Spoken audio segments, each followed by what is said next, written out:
ನಮೋ ವೆಂಕಟೇಶಾಯ. ಆಧ್ಯಾತ್ಮಿಕ ವಿಶೇಷಗಳಿಗೆ ಸ್ವಾಗತ.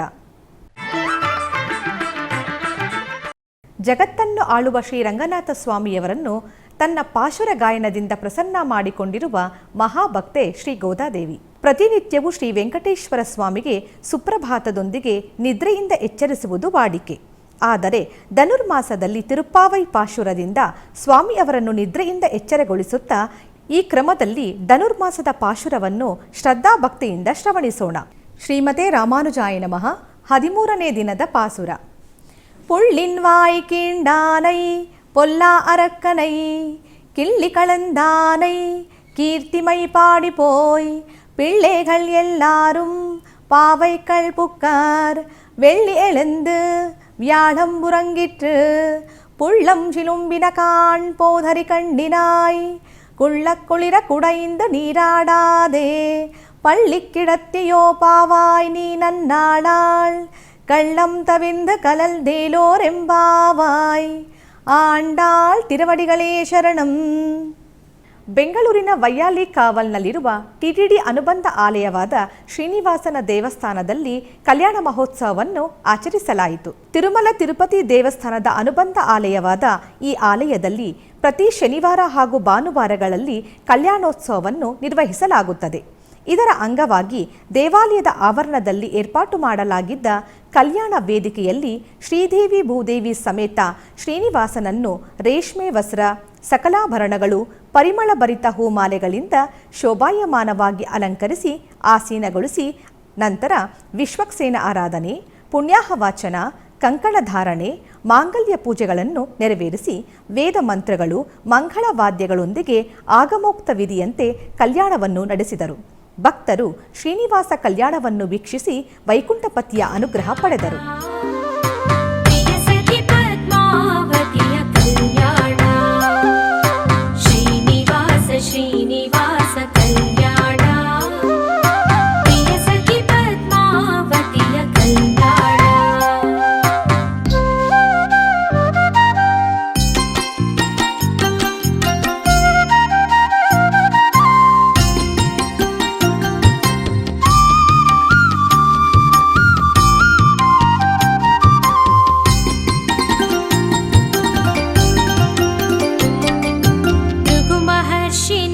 ವಕ್ಷಕ್ಕೆ ಕಾಲಿಟ್ಟನು ಗೋವಿಂದ, ಅವನ ಕಾಲ ನೇತ್ರವಾಹಿಸುತ್ತಿದನು ಗೋವಿಂದ. ಮಹಾಲಕ್ಷ್ಮಿ ಕೋಪಗೊಂಡು ಭುವಿಗೆ ಬಂದಳು ಗೋವಿಂದ, ಎಷ್ಟು ಬೇಡಿದರು ತಾಯಿ ಕರಗಲಿಲ್ಲ ಗೋವಿಂದ. ಶ್ರೀನಿವಾಸ ಶ್ರೀನಿವಾಸ ಕಲ್ಯಾಣ, ಪ್ರಿಯ ಸಖಿ ಪದ್ಮಾವತಿಯ ಕಲ್ಯಾಣ. ಪ್ರಿಯ ಸತಿಯ ಯೋಗಕ್ಕೆ ಚಿಂತಿಸಿದನು ಗೋವಿಂದ, ದಟ್ಟ ಅರಣ್ಯಕ್ಕೆ ಬಂದು ಹುಡುಕಿದನು ಗೋವಿಂದ. ನಿರಾಹಾರಿಯಾಗಿ ಶೇಷಗಿರಿಗೆ ಬಂದನು ಗೋವಿಂದ, ವಾಲ್ಮೀಕದ ನಿವಾಸವಾದನು ಗೋವಿಂದ. ಶ್ರೀನಿವಾಸ ಶ್ರೀನಿವಾಸ ಕಲ್ಯಾಣ, ಪ್ರಿಯ ಸಖಿ ಪದ್ಮಾವತಿಯ ಕಲ್ಯಾಣ.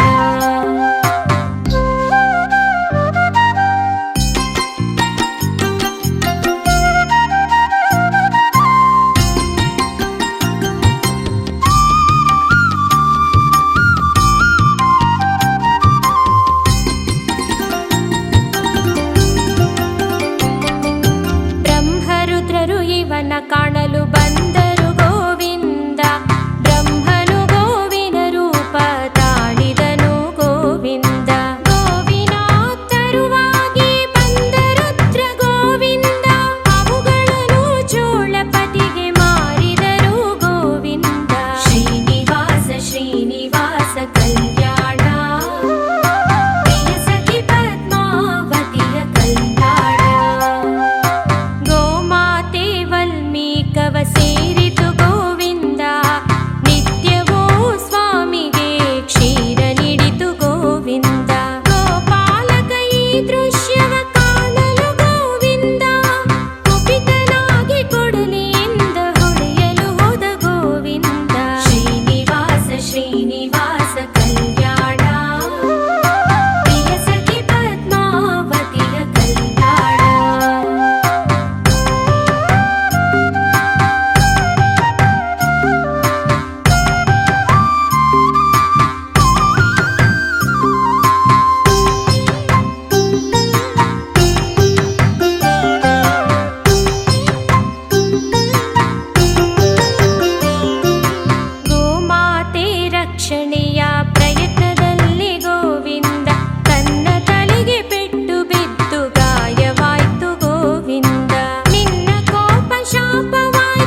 ಪರಶಿವನ ಪಾದಸ್ಪರ್ಶದಿಂದ ಪಾವನವಾದ ಹಾಗೂ ಸಾಕ್ಷಾತ್ ಪರಮೇಶ್ವರನಿಂದಲೇ ಸ್ಥಾಪಿತವಾದ ಪೀಠ ಆದಿಚುಂಚನಗಿರಿ ಪೀಠ. ಈ ಪೀಠವನ್ನು ಶ್ರೀ ಶ್ರೀ ಬಾಲಗಂಗಾಧರ ಸ್ವಾಮಿ ಅವರು ಪ್ರಾರಂಭಿಸಿದ ವಿವಿಧ ಸೇವಾ ಕಾರ್ಯಕ್ರಮಗಳಾದ ವಿದ್ಯಾಭ್ಯಾಸ, ವೇದಶಾಸ್ತ್ರ, ನಿರಂತರ ದಾಸೋಹವನ್ನು ನೆರವೇರಿಸಿದ್ದರು. ಇದನ್ನು ಶ್ರೀ ಶ್ರೀ ನಿರ್ಮಲಾನಂದ ಸ್ವಾಮೀಜಿಯವರು ನೆರವೇರಿಸುತ್ತಿರುವ ಪವಿತ್ರವಾದ ಸ್ಥಳ ಆದಿಚುಂಚನಗಿರಿ. ಈ ಆದಿಚುಂಚನಗಿರಿಯ ವಿವರಣೆ ನಿಮಗಾಗಿ. ದೇವರಾಜ ಸೇವ್ಯಮಾನ ಪಾವನ ತ್ರಿಪಂಕಜಂ ವ್ಯಾಲಯಜ್ಞ ಸೂತ್ರ ಬಿಂದು ಶೇಖರಂ ಕೃಪಾಕರಂ ನಾರದಾದಿ ಯೋಗಿ ವೃಂದ ವಂದಿತಂ ದಿಗಂಬರಂ ಆದಿಚುಂಚನಾದ್ರಿವಾಸ ಕಾಲ ಭೈರವಂ ಭಜೆ ಭಾನುಕೋಟಿ ಭಾಸ್ವರಂ ಭವಾಬ್ಧಿಧಾರಕಂ ವರಂ ನೀಲಕಂಠಮೀಪ್ಸಿತಾರ್ಥದಾಯಕಂ ತ್ರಿಲೋಚನಂ ಕಾಲಕಾಲಮಂಬುಜಾಕ್ಷಮಕ್ಷಜೋಲಮಕ್ಷರಂ ಆದಿಚುಂಚನಾದ್ರಿವಾಸ ಕಾಲ ಭೈರವಂ ಭಜೆ ಶೂಲಟಂಕಪಾಶದಂಡಪಾಣಿಮಾಧಿಕಾರಣಂ ಶ್ಯಾಮಕಾಯಮಾದಿದೇವಮಕ್ಷರಂ ನಿರಾಮಯಂ ಭೀಮವಿಕ್ರಮಂ ಪ್ರಭಂ ವಿಚಿತ್ರತಾಂಡವಪ್ರಿಯಂ ಆದಿಚುಂಚನಾದ್ರಿವಾಸ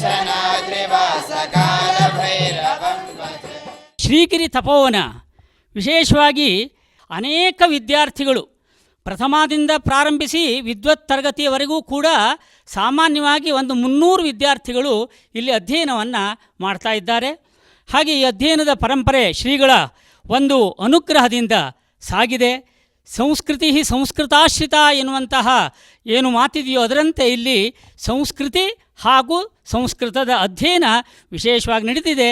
ಗುರುಕುಲ ಶಿಕ್ಷಣ ಪದ್ಧತಿಯ ರೀತಿಯಲ್ಲಿ ನಡೀತಾ ಇರುವಂಥದ್ದು. ಹಿಂದಿಯೂ ಕೂಡ ಗುರುಕುಲ ಪದ್ಧತಿ ಯಾವ ರೀತಿ ಇತ್ತೋ ಅದನ್ನು ಪ್ರತಿಬಿಂಬಿಸುವ ಒಂದು ಶಿಕ್ಷಣ ಇಲ್ಲಿ ಈಗ ನಡೀತಾ ಇದೆ. ಹಾಗೆ ಪ್ರಥಮ 2 ವರ್ಷ ನಡೆಯುತ್ತೆ. ಅನಂತರ ಕಾವ್ಯ ತರಗತಿ ಅಂತ ಹೇಳಿದೆ, ಅದು ಕೂಡ 2 ವರ್ಷ. ಅನಂತರ ಸಾಹಿತ್ಯ ತರಗತಿಯೂ ಕೂಡ ಇದೆ, ಇದು ಕೂಡ 2 ವರ್ಷಗಳ ಕಾಲ ಇದೆ. ಅನಂತರ ಶಾಸ್ತ್ರ ಭಾಗಗಳು, ಅದಕ್ಕೆ ಶಾಸ್ತ್ರಿ ಅಂಥೇಳಿ BA ತತ್ಸಮಾನವಾದ ಒಂದು ಅಧ್ಯಯನ ಇಲ್ಲಿ ನಡೀತಾ ಇದೆ. ಅದು 3 ವರ್ಷಗಳ ಕಾಲ ನಡೆಯುತ್ತೆ. ಅಲಂಕಾರ ಶಾಸ್ತ್ರ ಹಾಗೂ ಅದ್ವೈತ ವೇದಾಂತ ಶಾಸ್ತ್ರ ಇಲ್ಲಿ ನಡೀತಾ ಇರುವಂಥದ್ದು. ಅನಂತರ MA ತತ್ಸಮಾನವಾದ ಆಚಾರ್ಯ ತರಗತಿಯು ಕೂಡ ಇಲ್ಲಿ 2 ವರ್ಷಗಳ ಕಾಲ ಅಧ್ಯಯನ ಮಾಡಬೇಕಾಗತ್ತೆ ವಿದ್ಯಾರ್ಥಿಗಳು. ಈ ಎಲ್ಲ ತರಗತಿಗಳು ಕೂಡ ಇಲ್ಲಿ ನಡೆದಿದೆ. ಹಾಗೂ ವೇದ ಮತ್ತು ಆಗಮ ತರಗತಿಗಳು ಕೂಡ 5 ವರ್ಷದ ಕೋರ್ಸ್ ಆಗಿದೆ. ಅದು ಪ್ರವರ 3 ವರ್ಷ, ಹಾಗೆ ಪ್ರವೀಣ 2 ವರ್ಷದ ಕೋರ್ಸ್ ಆಗಿದೆ. ಅದು ಕೂಡ ಇಲ್ಲಿ ನಡೀತಾ ಇದೆ ಅಧ್ಯಯನ. ಶ್ರೀಗಳವರು ವಿಶೇಷ ಆಸಕ್ತಿಯನ್ನು ವಹಿಸಿ ಉಚಿತವಾದ ಶಿಕ್ಷಣ ಇಲ್ಲಿ ನಡೆಯುತ್ತೆ. ಆಮೇಲೆ ವಿದ್ಯಾರ್ಥಿಗಳೆಲ್ಲರಿಗೂ ಕೂಡ ನಿತ್ಯೋಪಯೋಗಿ ಆಗಿರುವಂತಹ ಎಲ್ಲ ವಸ್ತುಗಳನ್ನು ಕೂಡ ಶ್ರೀಮಠದಿಂದ ಒದಗಿಸ್ತಾರೆ. ಎಲ್ಲ ಶಾಸ್ತ್ರ ವಿಭಾಗಕ್ಕೂ ಕೂಡ ಪ್ರಾಧ್ಯಾಪಕರಿದ್ದಾರೆ ಹಾಗೂ ಅಧ್ಯಾಪಕರು, ಒಟ್ಟು ಅಧ್ಯಾಪಕರು 13 ಜನ ಇದ್ದಾರೆ. ಶೈವಾಗಮಕ್ಕೂ ಕೂಡ ಅಧ್ಯಾಪಕರು ಪ್ರತ್ಯೇಕವಾಗಿ ಇದ್ದಾರೆ ಅಂತ ಹೇಳಿ ಈ ಮೂಲಕ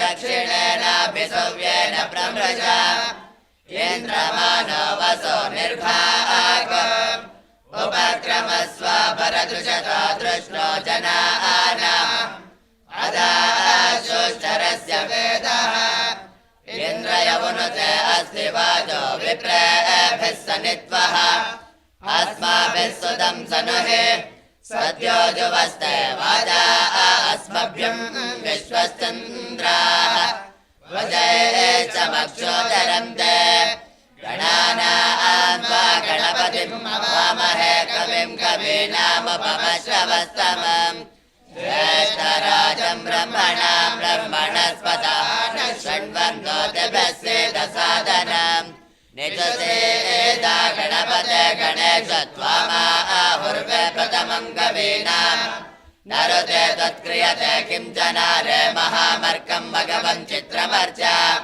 ಅಭಿಖ್ಯಾನೋ ಭಗವನ್ನಾದಮಾನಸಗೆ ಬೋಧೆ ವಸುಪತೆ ಸಖೀನಾಂ ರಣಂ ಕೃತಿರಣಕೃತಸ್ಯ ಚಷ್ಮಾ ಭಕ್ತೆ ಕಿತಾಪಚಾರಾಯೇ ಅಸ್ಮಾನ್ ಓಂ ಶಾಂತಿ ಶಾಂತಿ ಶಾಂತಿ.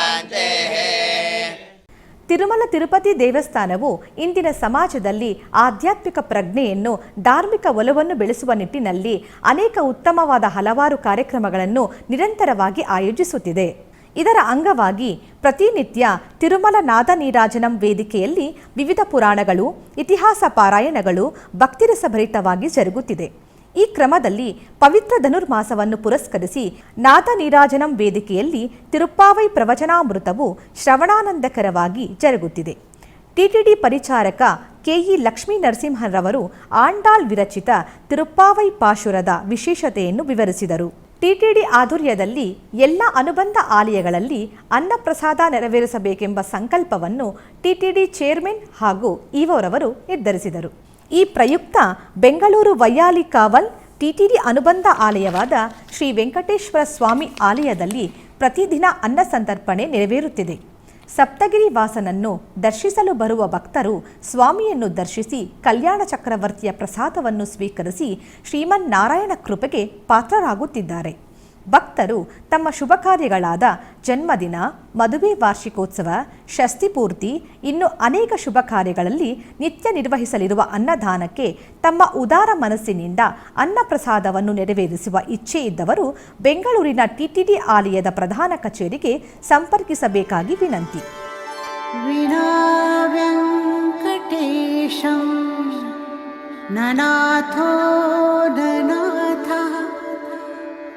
ಸದಾ ವೆಂಕಟೇಶಂ ಸ್ಮರಾಮಿ ಸ್ಮರಾಮಿ.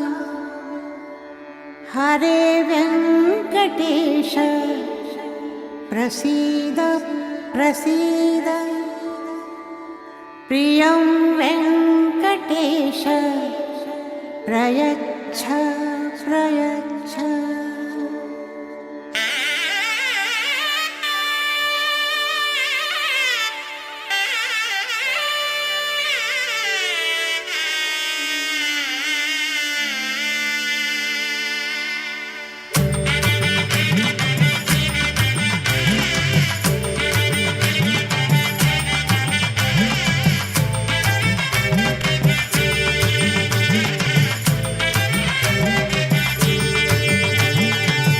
ಗೋವಿಂದ ಗೋವಿಂದ ಗೋವಿಂದ ಗೋವಿಂದ ಗೋವಿಂದ ಗೋವಿಂದ ಗೋವಿಂದ ಗೋವಿಂದ.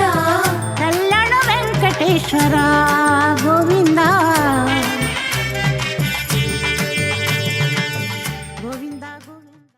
ಕರ್ನಾಟಕದ ಚಿನ್ನದ ನಾಡು ಎಂದು ಪ್ರಸಿದ್ಧಿ ಪಡೆದಿರುವ ಕೋಲಾರದ ಸಮೀಪವಿರುವ ಮೂಡಣಬಾಗಿಲು ಎಂದು ಕರೆಯಲ್ಪಡುತ್ತಿದ್ದು ಹಲವಾರು ಕ್ಷೇತ್ರಗಳನ್ನು ಹೊಂದಿರುವ ಮುಳಬಾಗಿಲು ಶ್ರೀ ನರಸಿಂಹ ತೀರ್ಥದ ವಿವರಣೆ ನಿಮಗಾಗಿ. ಕೋಲಾರ ಜಿಲ್ಲೆಯ ಮುಳಬಾಗಿಲು ತಾಲೂಕಿನಲ್ಲಿದೆ ಸುಪ್ರಸಿದ್ಧ ಶ್ರೀ ನರಸಿಂಹ ಕ್ಷೇತ್ರ.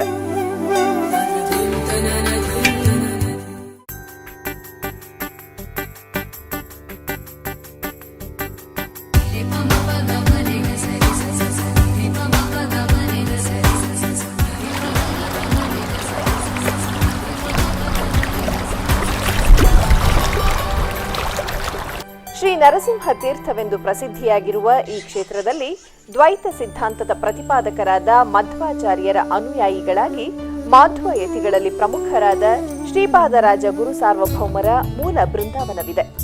ಶ್ರೀಪಾದರಾಜರು ಕರ್ನಾಟಕದ ಚನ್ನಪಟ್ಟಣ ತಾಲೂಕಿನಲ್ಲಿರುವ ಅಬ್ಬೂರು ಎಂಬ ಗ್ರಾಮದಲ್ಲಿ ಜನಿಸಿದರು.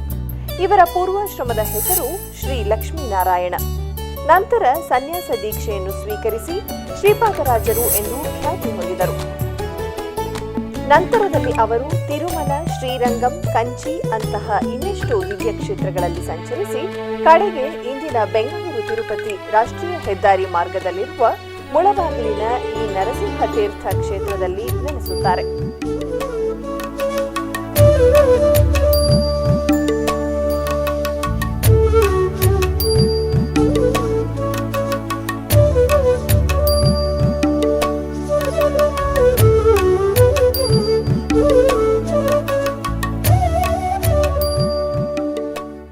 ಪದ್ಮನಾಭ ತೀರ್ಥ ಮಠದ ಆಡಳಿತ ವಹಿಸಿಕೊಂಡ ಶ್ರೀಗಳು ಸಾವಿರಾರು ವಿದ್ಯಾರ್ಥಿಗಳಿಗೆ ವೇದಶಾಸ್ತ್ರಗಳನ್ನು ಬೋಧನೆ ಮಾಡುತ್ತಾರೆ.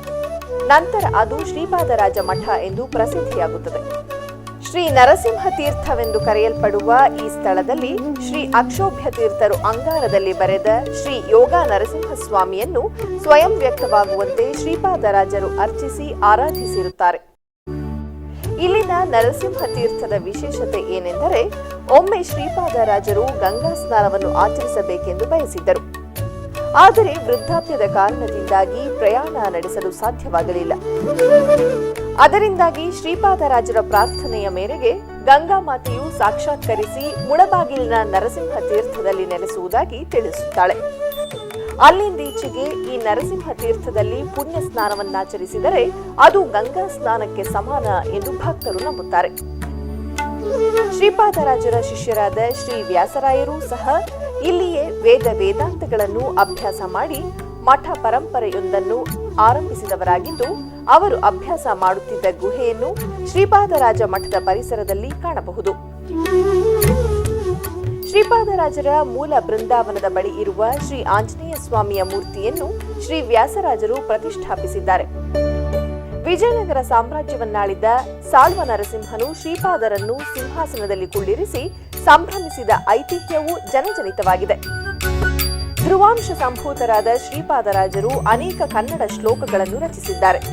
ದ್ವೈತ ತತ್ವಶಾಸ್ತ್ರ, ಹಲವಾರು ಗಮನಾರ್ಹ ಕೃತಿಗಳು ಮತ್ತು ಹರಿದಾಸ ಸಾಹಿತ್ಯದಲ್ಲಿ ಅವರ ಕೊಡುಗೆಗಳು ಅಪಾರವಾಗಿವೆ. 1504ರಲ್ಲಿ ಶ್ರೀಪಾದರಾಜರು ತಮ್ಮ ಶಿಷ್ಯರಲ್ಲಿ ಒಬ್ಬರನ್ನು ಉತ್ತರಾಧಿಕಾರಿಯಾಗಿ ಆರಿಸಿಕೊಂಡು ಶ್ರೀ ಹಯಗ್ರೀವ ತೀರ್ಥ ಎಂದು ಹೆಸರಿಸುತ್ತಾರೆ. ನಂತರದಲ್ಲಿ ಇಲ್ಲಿಯೇ ಬೃಂದಾವನಸ್ಥರಾಗುತ್ತಾರೆ. ಪ್ರತಿ ವರ್ಷ ಜ್ಯೇಷ್ಠ ಶುದ್ಧ ತ್ರಯೋದಶಿ, ಚತುರ್ದಶಿ ಮತ್ತು ಹುಣ್ಣಿಮೆಯ ದಿನ ಶ್ರೀಪಾದರಾಜರ ಆರಾಧನಾ ಮಹೋತ್ಸವವನ್ನು ವೈಭವೋಪೇತವಾಗಿ ಆಚರಿಸಲಾಗುತ್ತದೆ. ಮಧ್ಯಾರಾಧನೆಯ ದಿನದಂದು ಶ್ರೀ ನರಸಿಂಹದೇವರ ರಥೋತ್ಸವವನ್ನು ಅದ್ದೂರಿಯಾಗಿ ನೆರವೇರಿಸಲಾಗುತ್ತದೆ. ಭಕ್ತರು ಈ ಕ್ಷೇತ್ರಕ್ಕೆ ಆಗಮಿಸಿ ತಮ್ಮ ಇಷ್ಟಾರ್ಥಗಳನ್ನು ಪೂರೈಸಿಕೊಳ್ಳುತ್ತಿದ್ದಾರೆ. ಆಧ್ಯಾತ್ಮಿಕ ವಿಶೇಷಗಳಲ್ಲಿ ಚಿಕ್ಕದೊಂದು ವಿರಾಮ.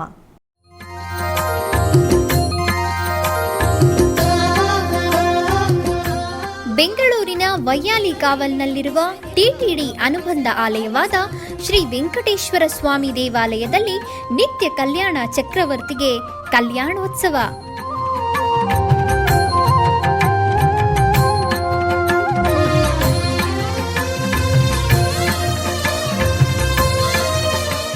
ಹಲವು ಕ್ರತುವುಗಳು ಸೇರಿ ಮಹಾ ಉತ್ಸವ.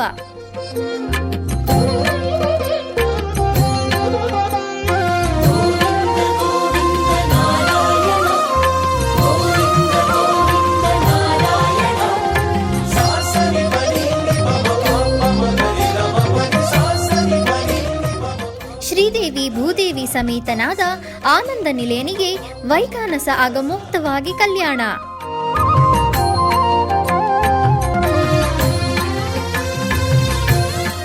ಜಗತ್ ಕಲ್ಯಾಣಕ್ಕಾಗಿ ಜಗದೋತ್ತಾರಕನಿಗೆ ಪ್ರತಿ ಶನಿವಾರ ಮತ್ತು ಭಾನುವಾರಗಳಂದು ಕಲ್ಯಾಣೋತ್ಸವವು ಜರುಗುತ್ತದೆ.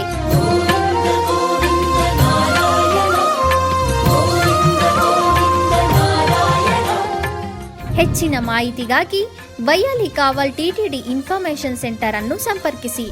ಓಂ ನಮೋ ವೆಂಕಟೇಶಾಯ. ಆಧ್ಯಾತ್ಮಿಕ ವಿಶೇಷಗಳಿಗೆ ಪುನಃ ಸ್ವಾಗತ.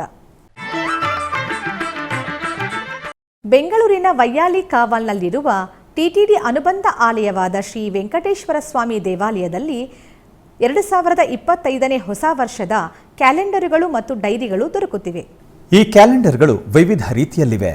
ಟೇಬಲ್ ಕ್ಯಾಲೆಂಡರ್ 75 ರೂಪಾಯಿ, ಗೋಡೆ ಕ್ಯಾಲೆಂಡರ್ ಸಿಂಗಲ್ ಶೀಟ್ 20 ರೂಪಾಯಿ, ಗೋಡೆ ಕ್ಯಾಲೆಂಡರ್ 3D 450 ರೂಪಾಯಿ, ಗೋಡೆ ಕ್ಯಾಲೆಂಡರ್ 12 ಹಾಳೆಗಳ ಗೋಡೆ ಕ್ಯಾಲೆಂಡರ್ 130 ರೂಪಾಯಿ, ಚಿಕ್ಕ ಗೋಡೆ ಕ್ಯಾಲೆಂಡರ್ 90 ರೂಪಾಯಿಗಳು, ಡೈರಿ 150 ರೂಪಾಯಿ, ಚಿಕ್ಕ ಡೈರಿ 120 ರೂಪಾಯಿ.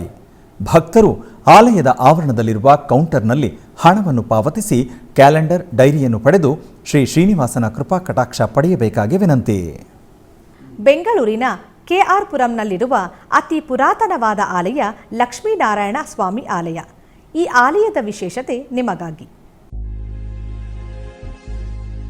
ಉದ್ಯಾನ ನಗರಿ ಎಂದು ಕರೆಯಲ್ಪಡುವ ಬೆಂಗಳೂರು ಆಧ್ಯಾತ್ಮಿಕ ನಗರಿಯೂ ಹೌದು. ಇದಕ್ಕೆ ಪೂರಕವಾಗಿ ಇಲ್ಲಿ ನೆಲೆಸಿರುವ ಹಲವಾರು ಪ್ರಾಚೀನ ದೇವಸ್ಥಾನಗಳೇ ಇದಕ್ಕೆ ಸಾಕ್ಷಿ. ಇದರಂತೆ ಬೆಂಗಳೂರಿನ ಕೃಷ್ಣರಾಜಪುರಂ ಬಡಾವಣೆಯಲ್ಲಿ ನೆಲೆಸಿರುವ ಶ್ರೀರಾಮ ಸಹಿತ ಲಕ್ಷ್ಮೀನಾರಾಯಣ ದೇವಸ್ಥಾನವೂ ಒಂದು.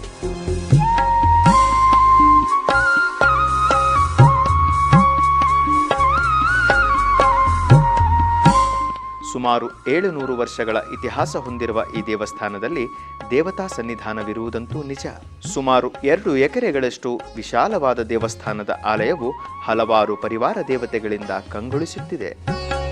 ದೇವಾಲಯವನ್ನು ಬೃಹತ್ ಬಂಡೆಗಳಿಂದ ನಿರ್ಮಿಸಲಾಗಿದ್ದು ಇಂದಿಗೂ ಅದು ಭದ್ರವಾಗಿ ಯಾವುದೇ ಲೋಪದೋಷಗಳಿಲ್ಲದೆ ಪ್ರಾಚೀನ ಕಾಲದ ನಿರ್ಮಾಣದ ವೈಭವವನ್ನು ತೋರಿಸುತ್ತದೆ.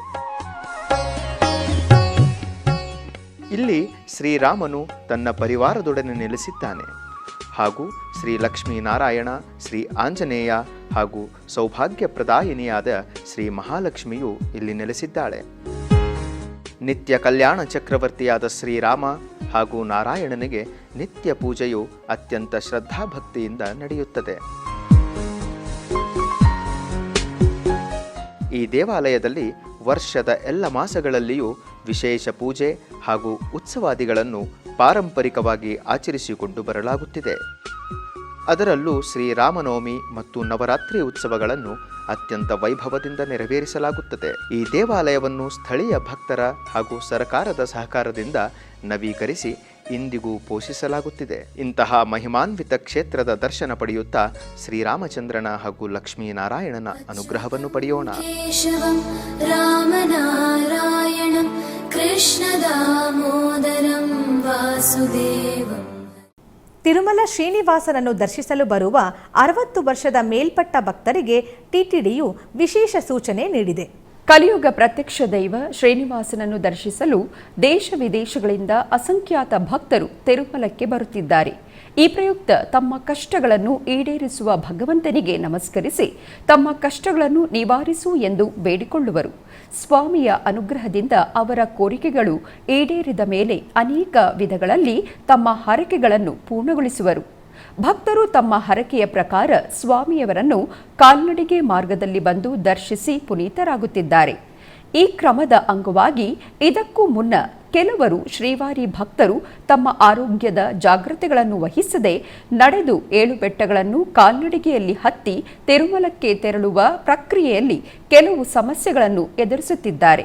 ತಿರುಮಲ ಶ್ರೀವಾರಿ ದರ್ಶನಾರ್ಥ ಕಾಲ್ನಡಿಗೆಯಲ್ಲಿ ತೆರಳುವ ಭಕ್ತರಿಗೆ ಟಿಟಿಡಿ ಕೆಲವು ಸೂಚನೆಗಳನ್ನು ತಿಳಿಸಿದೆ.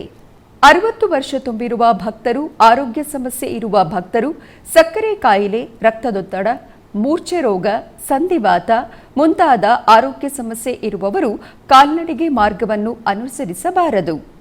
ಹಾಗೆಯೇ ಹೃದಯ ಸಮಸ್ಯೆ ಇರುವವರು ಹಾಗೂ ಹೃದಯದಲ್ಲಿ ಸ್ಟಂಟ್ ಅಳವಡಿಸಿಕೊಂಡಿರುವವರು ಬೆಟ್ಟವನ್ನು ಹತ್ತಬಾರದು. ಹಾಗೂ ಉಸಿರಾಟದಲ್ಲಿ ತೊಂದರೆ ಇರುವವರು ಅಂದರೆ ಅಸ್ತಮ ಮತ್ತಿತರ ವ್ಯಾಧಿ ಇರುವವರು ಕಾಲ್ನಡಿಗೆಯನ್ನು ಅನುಸರಿಸಬಾರದು. ಇಂಥವರು ತುರ್ತಿನ ಸಂದರ್ಭದಲ್ಲಿ ದಯವಿಟ್ಟು ವೈದ್ಯಕೀಯ ಕೇಂದ್ರಗಳಲ್ಲಿ ವೈದ್ಯಕೀಯ ಸೌಲಭ್ಯವನ್ನು ಪಡೆದುಕೊಳ್ಳಬೇಕು. ಅಲಿಪಿರಿ ಪಾದಚಾರಿ ಮಾರ್ಗದ 1500 ಮೆಟ್ಟಿಲ ಬಳಿ, ಗಾಲಿ ಗೋಪುರದ ಬಳಿ, ಭಾಷ್ಯ ಕಾರ್ಯಾಲಯ ಸನ್ನಿಧಿಯ ಬಳಿ ಏರ್ಪಾಟು ಮಾಡಿರುವ ವೈದ್ಯಕೀಯ ಶಿಬಿರಗಳನ್ನು ಭೇಟಿ ಮಾಡಬಹುದು. ಹಾಗೆಯೇ ತಿರುಮಲದಲ್ಲಿರುವ ಅಶ್ವಿನಿ ಆಸ್ಪತ್ರೆ ಮತ್ತು ಇತರೆ ವೈದ್ಯಕೀಯ ಶಿಬಿರಗಳಿಗೆ ಪ್ರತಿದಿನ 24 ಗಂಟೆಗಳ ವೈದ್ಯಕೀಯ ಸೌಲಭ್ಯವನ್ನು ಪಡೆದುಕೊಳ್ಳಬಹುದು. ದೀರ್ಘಕಾಲದ ಮೂತ್ರಪಿಂಡ ಕಾಯಿಲೆಯ ರೋಗಿಗಳು ತುರ್ತು ಸಂದರ್ಭದಲ್ಲಿ ತಿರುಪತಿಯ ಸ್ವಿಮ್ಸ್ನಲ್ಲಿ ಡಯಾಲಿಸಿಸ್ ಸೌಲಭ್ಯವನ್ನು ಪಡೆದುಕೊಳ್ಳಬಹುದು. ಭಕ್ತರೆಲ್ಲರೂ ಈ ಸೂಚನೆಯನ್ನು ಅನುಸರಿಸಿ ಶ್ರೀವಾರಿಯ ಕೃಪೆಗೆ ಪಾತ್ರರಾಗಬೇಕು ಎಂದು ವಿಶೇಷವಾಗಿ ಟಿಟಿಡಿಯು ವಿಜ್ಞಾಪಿಸುತ್ತಿದೆ. ಕರ್ನಾಟಕದ ಕೋಲಾರ ಜಿಲ್ಲೆಯ ಮುಳಬಾಗಿಲು ತಾಲೂಕಿನ ಮಿಟ್ಟೇಮರಿಯಲ್ಲಿರುವ ಗರುಡಾದ್ರಿ ಆಲಯದ ವಿಶೇಷತೆ ನಿಮಗಾಗಿ. ಚಿಕ್ಕಬಳ್ಳಾಪುರದಿಂದ ಸುಮಾರು 35 ಕಿಲೋಮೀಟರ್ ದೂರದಲ್ಲಿರುವ ಬಾಗೇಪಲ್ಲಿ ತಾಲೂಕಿನಲ್ಲಿದೆ ಅತ್ಯಂತ ಪ್ರಾಚೀನವಾದ ಮಿಟ್ಟೇಮರಿ ಶ್ರೀ ಗರುಡಾದ್ರಿ ಲಕ್ಷ್ಮೀ ನರಸಿಂಹಸ್ವಾಮಿ ದೇವಾಲಯ. ಶ್ರೀ ಲಕ್ಷ್ಮೀ ನರಸಿಂಹಸ್ವಾಮಿಯ ವಿಗ್ರಹದಿಂದ ಕೂಡಿರುವ ಮಹಾದ್ವಾರವು ಭಕ್ತರನ್ನು ಕೈಬೀಸಿ ಕರೆಯುತ್ತದೆ. ಮಹಾದ್ವಾರದ ಎದುರಿನಲ್ಲಿಯೇ ನಮಸ್ಕಾರ ಭಂಗಿಯಲ್ಲಿ ನಿಂತಿರುವ ದಾಸಶ್ರೇಷ್ಠನಾದ ಬೃಹತ್ ಗರುಡ ದೇವರ ವಿಗ್ರಹವು ನೋಡುಗರ ಭಕ್ತಿ ಭಾವವನ್ನು ಹೆಚ್ಚಿಸುತ್ತದೆ. ಮಹಾದ್ವಾರದ ಇನ್ನೊಂದು ಭಾಗದ ಪಾರ್ಶ್ವನೋಟದಲ್ಲಿ ಸೀತಾ ಕೋದಂಡರಾಮಸ್ವಾಮಿ ಸಮೇತ ಲಕ್ಷ್ಮಣ ದೇವರ ವಿಗ್ರಹಗಳನ್ನು ಕಾಣಬಹುದು. ವಿಶಾಲವಾದ ಆವರಣದಲ್ಲಿ ಈ ದೇವಾಲಯವನ್ನು ಸುಂದರವಾಗಿ ನಿರ್ಮಿಸಲಾಗಿದ್ದು, ಆಲಯವನ್ನು ಪ್ರವೇಶಿಸುತ್ತಿದ್ದಂತೆ ಗರುಡಾಳ್ವಾರ್ ಹಾಗೂ ಶ್ರೀ ಆಂಜನೇಯ ಸ್ವಾಮಿಯ ಗುಡಿಗಳನ್ನು ಕಾಣಬಹುದು. ಕೆಲವು ಮೆಟ್ಟಿಲುಗಳನ್ನು ದಾಟಿ ಮುಂದೆ ನಡೆದರೆ ಭವ್ಯವಾದ ಎತ್ತರದ ರಾಜಗೋಪುರದ ದರ್ಶನವಾಗುತ್ತದೆ. ಪ್ರಕೃತಿಯ ತಪ್ಪಲಿನಲ್ಲಿರುವ ರಾಜಗೋಪುರವು ಹಲವಾರು ದೇವಾನುದೇವತಾ ಮೂರ್ತಿಗಳ ಕೆತ್ತನೆಯಿಂದ ಕೂಡಿದ್ದು, ದರ್ಶಿಸುತ್ತಿದ್ದಂತೆ ಭಕ್ತರ ದೈವಿ ಭಾವವು ಇಮ್ಮಡಿಗೊಳ್ಳುತ್ತದೆ. ಮಹಾದ್ವಾರವನ್ನು ದಾಟಿ ಮುನ್ನಡೆದರೆ ದೇವಾಲಯದ ಪ್ರವೇಶ ದ್ವಾರ ಹಾಗೂ ಧ್ವಜಸ್ತಂಭವು ಗೋಚರವಾಗುತ್ತದೆ. ದೇವಾಲಯದ ವಿಮಾನ ಗೋಪುರವು ಎತ್ತರದಲ್ಲಿದ್ದು ಸುವರ್ಣಲೇಪಿತ ಕಲಶವನ್ನು ಹೊಂದಿದೆ. ಧ್ವಜಸ್ತಂಭದ ಪಕ್ಕದಲ್ಲಿಯೇ ಗರುಡಾಳ್ವಾರ್ ಸ್ವಾಮಿಯು ಕೈ ಮುಗಿದು ಕುಳಿತಿರುವ ವಿಗ್ರಹದ ಗುಡಿಯನ್ನು ಕಾಣಬಹುದು. ಗರುಡಾದ್ರಿ ಶ್ರೀ ಲಕ್ಷ್ಮೀ ನರಸಿಂಹಸ್ವಾಮಿ ದೇವಾಲಯವು ಪ್ರಾಚೀನ ದೇವಾಲಯವಾಗಿದ್ದು, ವಾಸ್ತುಶಾಸ್ತ್ರಬದ್ಧವಾಗಿ ನಿರ್ಮಾಣವಾಗಿದೆ.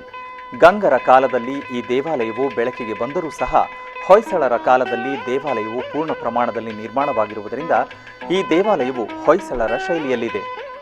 ದೇವಾಲಯದ ಕಲ್ಲಿನ ಕಂಬಗಳಲ್ಲಿ ವಿವಿಧ ದೇವತಾ ಮೂರ್ತಿಗಳ ಸುಂದರ ಶಿಲ್ಪಗಳನ್ನು ಕಾಣಬಹುದು. ಗರ್ಭಾಲಯದಲ್ಲಿ ಲಕ್ಷ್ಮೀ ಸಮೇತನಾಗಿ ನರಸಿಂಹಸ್ವಾಮಿಯು ಭಕ್ತರಿಂದ ಪ್ರತಿನಿತ್ಯವೂ ಪೂಜೆಗಳನ್ನು ಸ್ವೀಕರಿಸುತ್ತಾ ಭಕ್ತರನ್ನು ಅನುಗ್ರಹಿಸುತ್ತಿದ್ದಾನೆ. ಈ ದೇವಾಲಯದಲ್ಲಿ ವಿಶೇಷವಾಗಿ ಫಾಲ್ಗುಣ ಮಾಸದಲ್ಲಿ ನಡೆಯುವ ರಥೋತ್ಸವದಲ್ಲಿ ಸುತ್ತಮುತ್ತಲಿನ ಗ್ರಾಮಗಳಿಂದ ಅನೇಕ ಮಂದಿ ಭಕ್ತರು ಆಗಮಿಸಿ ಉತ್ಸವದಲ್ಲಿ ಪಾಲ್ಗೊಳ್ಳುತ್ತಾರೆ. ಅದೇ ರೀತಿ ಧನುರ್ಮಾಸದಲ್ಲಿ ಪ್ರಾತಃ ಕಾಲದಲ್ಲಿ ವಿಶೇಷ ಪೂಜಾದಿ ಕಾರ್ಯಕ್ರಮಗಳನ್ನು ನೆರವೇರಿಸಲಾಗುತ್ತದೆ. ಇಷ್ಟಾರ್ಥಗಳನ್ನು ಈಡೇರಿಸುವ ಗರುಡಾದ್ರಿ ಶ್ರೀ ಲಕ್ಷ್ಮೀ ನರಸಿಂಹಸ್ವಾಮಿಯನ್ನು ಪ್ರತಿಯೊಬ್ಬ ಭಕ್ತನು ದರ್ಶಿಸಿ ಸ್ವಾಮಿಯ ಕೃಪೆಗೆ ಪಾತ್ರರಾಗಬೇಕೆಂದು ಶ್ರೀ ವೆಂಕಟೇಶ್ವರ ಭಕ್ತಿ ಚಾನೆಲ್ ಕೋರುತ್ತದೆ. ಬೆಂಗಳೂರಿನ ವೈಯಾಲಿಕಾವಲ್ನಲ್ಲಿರುವ ಟಿಟಿಡಿ ಅನುಬಂಧ ಆಲಯವಾದ ಶ್ರೀ ವೆಂಕಟೇಶ್ವರ ಸ್ವಾಮಿ ದೇವಾಲಯದಲ್ಲಿ ಡಿಸೆಂಬರ್ 19ನೇ ತಾರೀಕಿನಿಂದ ಈ ಹುಂಡಿ ಪ್ರಾರಂಭಿಸಲಾಗಿದೆ. ತಿರುಮಲ ತಿರುಪತಿ ದೇವಸ್ಥಾನಗಳು ತಿರುಪತಿಯ ಅಧ್ಯಕ್ಷರು ಮತ್ತು ಕಾರ್ಯನಿರ್ವಹಣಾ ಅಧಿಕಾರಿಗಳ ಆದೇಶದ ಮೇರೆಗೆ ಟಿಟಿಡಿ ದೇವಸ್ಥಾನ ಆಂಧ್ರಪ್ರದೇಶದಲ್ಲಿರುವ ಅನುಬಂಧ ಆಲಯಗಳ ಮಾದರಿ. ಬೆಂಗಳೂರಿನ ಟಿಟಿಡಿ ಅನುಬಂಧ ಆಲಯವಾದ ಶ್ರೀ ವೆಂಕಟೇಶ್ವರ ಸ್ವಾಮಿ ಆಲಯದಲ್ಲಿ ಡಿಸೆಂಬರ್ 19ನೇ ತಾರೀಕಿನಿಂದ ಈ ಹುಂಡಿ ಪ್ರಾರಂಭಿಸಲಾಗಿದೆ. ಈ ಹುಂಡಿಯಲ್ಲಿ 1 ರೂಪಾಯಿಯಿಂದ 1 ಲಕ್ಷ ರೂಪಾಯಿಗಳವರೆಗೂ UPI ಮೂಲಕ ಹಣವನ್ನು ಭಕ್ತರು ದೇಣಿಗೆ ನೀಡಬಹುದು. ಭಕ್ತರು ಈ ಹುಂಡಿಯಲ್ಲಿ ಹಣವನ್ನು ಪಾವತಿಸಿ ಅಲ್ಲೇ ರಸೀದಿಯನ್ನು ಪಡೆಯಬಹುದು. ಭಕ್ತರು ಬೆಂಗಳೂರಿನ ಈ ಹುಂಡಿಯಲ್ಲಿ ಸಲ್ಲಿಸಿದ ನಿಮ್ಮ ಕಾಣಿಕೆ ತಿರುಮಲಕ್ಕೆ ತಲುಪುವುದು. ಭಕ್ತರು ಈ ಸೌಲಭ್ಯವನ್ನು ಸದ್ವಿನಿಯೋಗಿಸಿಕೊಂಡು ನಿಮ್ಮ ಕಾಣಿಕೆಯನ್ನು ಸಲ್ಲಿಸಿ ಶ್ರೀ ವೆಂಕಟೇಶ್ವರ ಕೃಪೆಗೆ ಪಾತ್ರರಾಗಬೇಕು.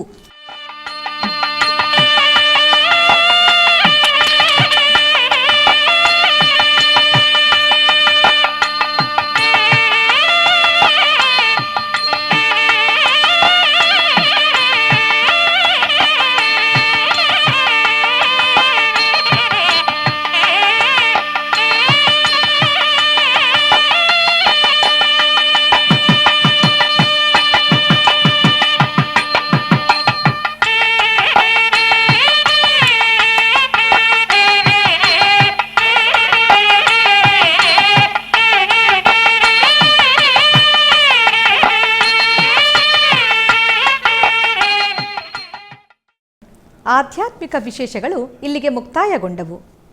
ಓಂ ನಮೋ ವೆಂಕಟೇಶಾಯ.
ॐ